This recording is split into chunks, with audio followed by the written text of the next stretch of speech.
আমি এরকম একটা জায়গায় আসছি যেখানে আপনারা জীবনে কোনোদিন আসতে পারবেন না।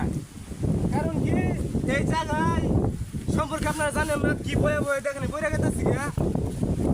এ বাবা কেল্লা, এই দেখেন কি অবস্থা। আমার খুব জায়গাটা ভালো লাগছে, জানি না আপনার ঘরে কিরকম লাগবে, কিন্তু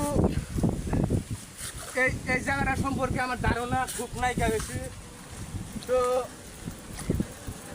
আপনারা যদি কোনো সময় আসেন তাহলে নিশ্চয় আমাকে পাইবেন। নদীর নাম হলো বাঙ্গা নদী, তাই আমি উঠতে পারতেছি না। এই দেখেন পানির স্রোতের কি অবস্থা, খুব কষ্ট হইতেছে আমার উঠতে। তো এই ভিডিওটা করা মানেই যে এরকম সুন্দর দৃশ্য আপনাদেরকে দেখানোর জন্য।